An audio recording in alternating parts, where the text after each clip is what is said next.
In the peaceful valley of Sundar Graham, there was a quiet village nestled between hills and rivers. In this village lived a teenage girl named Meera. Meera was kind-hearted, hardworking, and always respectful to others. But there was one thing that constantly troubled her. She kept comparing herself to others. When she saw her classmate Anna always winning awards, she felt she could never be that talented. When she saw her neighbor's son riding expensive bicycles and wearing new clothes, she felt poor and unworthy. Even when someone sang well or danced better, she would feel like she lacked something. These thoughts made her sad and distracted. Slowly, her happiness started to fade, and she lost interest in school and daily chores. She started believing she would never be good enough. One day, a wise old woman named Chantima visited the village. She was known for helping people find peace and answers in life. Meera had heard many stories of her wisdom and decided to meet her. She shared her feelings and struggles with Chantima. Chantima listened patiently and then said, "Come to the edge of the forest tomorrow morning. You will find your answer there." Meera was surprised but agreed to go. The next morning, Meera reached the forest just as the sun began to rise. Chantima was already waiting there. She asked Meera, "What do you see around you?" Meera looked around and said, "There are many types of trees, tall, short-leafy, and fruit-bearing." Chantima smiled and said, "Imagine if the mango tree complained it wasn't as tall as the coconut tree, or if the coconut tree felt bad for not having sweet fruits like the mango tree." Meera chuckled and said, "That would be silly. Each tree has its own value." Chantima nodded and said, "Exactly. Every tree has a different purpose, and so do we.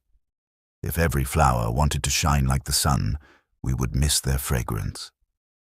Meera was silent and thoughtful. Chantima took her to a nearby pond. Many fish swam happily in the clear water. A bird flew above and landed on a tree. Chantima said, "If the fish wanted to fly like the bird, it would never be happy." Meera nodded. "Yes, fish are meant to swim, birds are meant to fly." "So why do you want to be like others?" asked Chantima. "You have your own path, your own talents." Meera felt a deep realization in her heart. From that day, she stopped comparing herself to others. She focused on her own strengths and dreams. With time, her confidence returned, and so did her happiness. Years later, she became a successful teacher and a guiding light in her village. Whenever asked the secret to her joy, she would say, "Don't compare yourself. A fish can never fly, but it can rule the water." The moral of the story is that every person is unique with their own strengths, abilities, and journey in life. When we compare ourselves to others, we often overlook our own gifts and feel discouraged, just like the trees in the forest or the fish in the pond. Each being has its own role and purpose. A mango tree doesn't need to grow as tall as a coconut tree to be valuable, and a fish doesn't need to fly to be special.